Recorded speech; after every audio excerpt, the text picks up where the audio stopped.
Hier, je suis allée faire un tour à la cathédrale d'Amiens. Je me suis assise dans la nef, j'ai regardé vers le haut pour apprécier la hauteur du bâtiment. Et je ne sais pas si tu as déjà ressenti ce sentiment ou cette sensation de vertige quand tu lèves les yeux pour regarder quelque chose de colossal. Donc toi-même, tu n'es pas en hauteur, mais le bâtiment autour de toi ou la chose autour de toi est tellement grande, tellement colossale, que tu as un petit peu l'impression d'avoir le vertige en fait. Et cette sensation-là, elle m'a fait réfléchir au web. Et ça peut sembler bizarre. Ça peut sembler bizarre. Une sensation de vertige, une cathédrale, Marie, qu'est-ce que tu me parles d'Internet? Mais en fait, c'est exactement, je pense, la bonne sensation pour parler d'une idée qui me trotte dans la tête depuis un moment, l'enchantement du web. Pas au sens religieux, mais au sens de faire du web quelque chose qui nous dépasse, qui nous émerveille, qui est construit pierre par des centaines de petites mains avec l'intention de créer quelque chose de beau, quelque chose qui élève. Je pense que c'est exactement cette sensation dont le web a besoin aujourd'hui. Je t'en ai déjà parlé, je parle régulièrement d'Internet. Et si tu m'as pas encore entendu parler d'Internet, il y a plein de liens dans la description vers ma philosophie Internet, pourquoi Internet a besoin de plus de créateurs indépendants, et même mon papier sur comment reprendre le contrôle de ta productivité sur Internet, tout ça, ça touche à ça. Mais il y a un rôle qui est hyper important à jouer si on veut faire de l'Internet un espace enchanteur, en fait. L'enchantement, un espace enchanteur sur le web. Et ce rôle-là, il est hyper important, et j'en ai pas encore parlé, c'est celui d'acteur de l'enchantement. Devenir quelqu'un qui fait en sorte, en fait, que le web devienne cet espace. Pour que le web devienne cet espace, il a forcément besoin d'acteurs. Et donc, ces acteurs, en fait, puisque c'est nous qui y réfléchissons aujourd'hui, bah c'est toi et moi. C'est des gens qui vont décider de créer des espaces plutôt que de juste se plaindre de ce qui existe, parce que tu vois, le discours ambiant de se plaindre d'Internet, c'est quand même vachement présent aujourd'hui.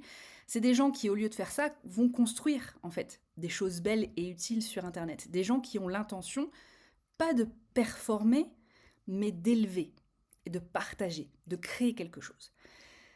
Donc voilà ce que je te propose en fait dans cette vidéo. On va parler de comment est-ce qu'on fait pour devenir un acteur de cet enchantement du web. C'est pas évident à dire. Et je ne vais pas te donner une méthode en 5 étapes précises sur comment est-ce qu'on devient quelqu'un qui fait des choses bien sur Internet. J'ai forcément plein d'opinions là-dessus, mais c'est pas le sujet de cette vidéo-là. Si ça t'intéresse, j'ai un programme qui s'appelle Vision, le lien est dans la description aussi. Voilà. Ici, je vais te donner plutôt des principes. Parce que je pense que l'idée de devenir un acteur du web enchanteur, c'est pas de changer toute sa vie, pas de devenir un militant pour cette cause nouvelle, pas devenir quelqu'un en mode révolution dans la rue, tu vois, je suis pas trop fan de cette approche de manière générale. Je te parle ici de devenir un acteur dans un sens beaucoup plus simple, beaucoup plus profond, où en fait, tu décides consciemment de participer à cette construction. Et pour moi, il y a 4 principes. Le premier, c'est de créer depuis ta curiosité naturelle.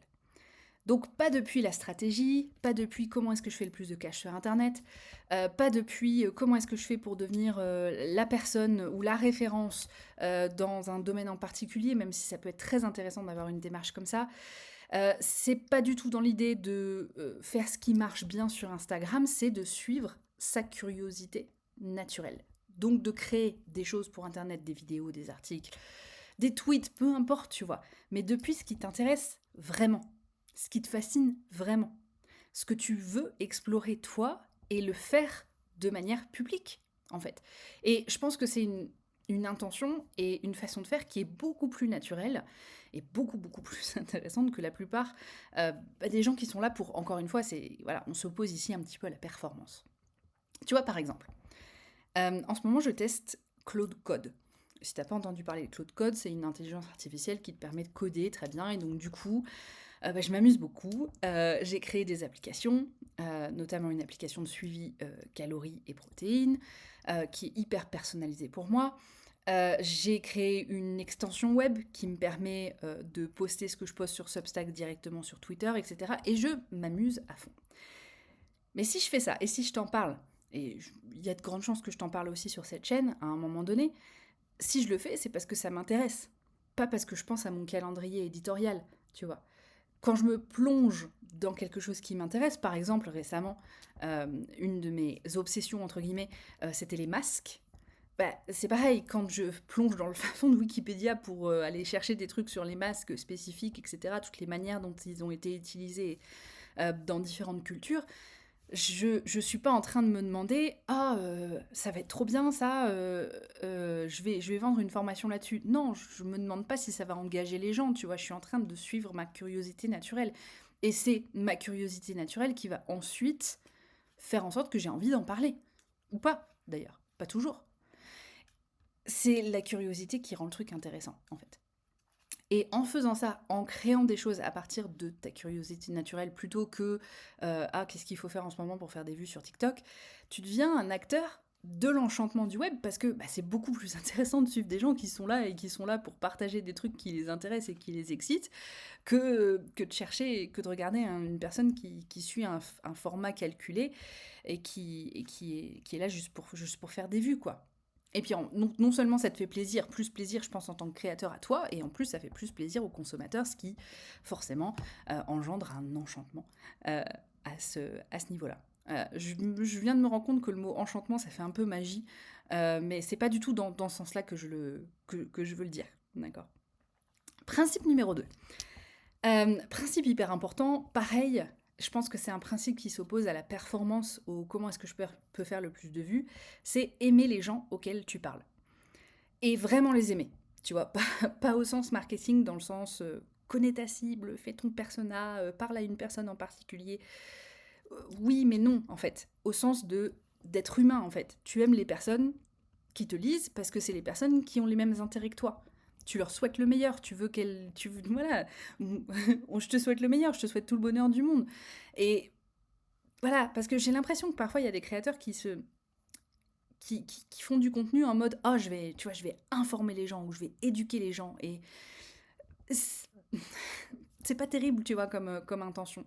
Je pense que c'est beaucoup plus intéressant quand tu parles aux gens, que tu trouves intelligents et intéressants de base, et que tu veux que ces personnes-là réussissent, parce que ces personnes-là, de base, elles sont chouettes. Tu vois, tu veux leur offrir quelque chose qui leur sera vraiment utile, parce que, encore une fois, tu veux le meilleur pour eux, tu vois. Et c'est pas une question de... Je pense que c'est là où le terme créer de la valeur est un peu ambigu. On n'est pas là pour créer de la valeur au sens business. On est là pour créer de la valeur au sens respect, attention, soin, etc. Tu vois. Donc, moi, quand je te parle ici, je pense pas à mes abonnés. En... Voilà, je pense pas à mon audience. Je pense aux personnes qui sont à l'intérieur, tu vois. Je pense à toi, je pense à la personne qui me regarde maintenant. Je veux que ça te touche parce que je pense qu'il y a plein de choses en toi qui doivent sortir et qui sont hyper intéressantes. Et moi, j'aimerais bien communiquer avec toi et j'aimerais bien voilà, entendre ce qu'il y a en toi et ce qui t'intéresse vraiment. Encore une fois, c'est une question de toucher ta curiosité, tu vois. Voilà. Troisième principe, protège ton énergie créative face à la négativité ambiante. Ça, c'est hyper important parce que le discours ambiant, j'en parle régulièrement en ce moment parce que ça me touche personnellement en ce moment, particulièrement. Pourquoi, je ne sais pas exactement, mais en ce moment, ça m'arrive en pleine face, on va dire ça comme ça. Le discours ambiant est quand même vachement rempli de clash. Et je te parle même pas forcément juste de la télé, des médias, des machins.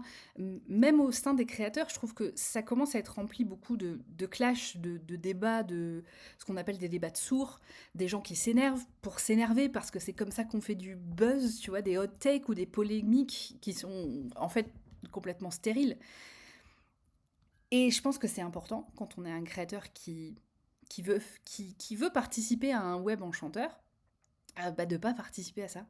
De dire simplement, bah non, en fait, moi je veux pas. Moi, je refuse. Et ça veut pas dire que tu mets en pause tes émotions, ça veut pas dire que quand tu es en colère, tu le dis pas, il y a plein de choses intéressantes là-dedans. Mais tu vois, c'est pas dans un sens où on participe à la culture du clash.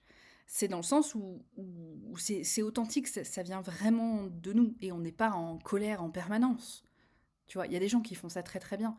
Et il y en a d'autres, on voit que c'est artificiel, tu vois. Et tu peux très bien refuser de jouer à ce jeu-là, refuser le clash, refuser la performance de la négativité, refuser de cracher sur les réseaux sociaux en permanence, alors que tu fais partie du truc, et plutôt, voilà, et on parlera de ça dans le dernier principe, mais devenir l'alternative, tu vois. Et c'est pas de la naïveté de faire ça comme ça, tu vois. Parce que je pense qu'on a un peu... on a un peu le réflexe de mettre les gens qui sont trop gentils ou trop bienveillants dans la case naïveté. Oh ouais, mais ces gens-là, c'est pas très intéressant. Et parfois, il y a du vrai. Mais ne pas participer au clash, à la négativité ambiante, c'est pas de la naïveté. C'est juste du soin de soi, en fait, du soin de son énergie créative. Et c'est pas non plus, c'est important, c'est pas non plus de la noblesse ou de l'angélisme, tu vois. C'est pas parce que t'es au-dessus du truc. C'est une décision consciente de protéger ton énergie pour créer des choses qui sont intéressantes, en fait, qui valent le coup. Et voilà. C'est pas un rejet de l'humain non plus. Il y a plein de choses à dire là-dessus, mais c'est pas un rejet de l'humain. On en parlait de ça encore dans la vidéo sur le retour à l'humain. C'est une question d'énergie, tu vois. C'est une question de pouvoir créer ce qui compte. Et je pense que c'est hyper important de ne pas rentrer dans cette bulle négative. Et c'est trop facile, en fait, de rentrer là-dedans et de dire, oh machin, les réseaux sociaux, bidule, etc. Ce qui m'amène à mon quatrième et dernier principe. Devient l'alternative. Le web, en fait, c'est déjà rempli de plein de choses géniales. Le web enchanteur, il existe déjà. Il existe déjà dans plein de parties. Il y a des gens qui créent des choses géniales. Il y a des gens qui créent des sites magnifiques. Il y a des newsletters qui sont géniales, qui changent des vies. Il y a des espaces où on apprend, où on grandit, où on se sent mieux, où on se sent écouté. Mais on n'en parle pas assez. On n'en parle pas assez. C'est pas le discours qu'on entend par défaut.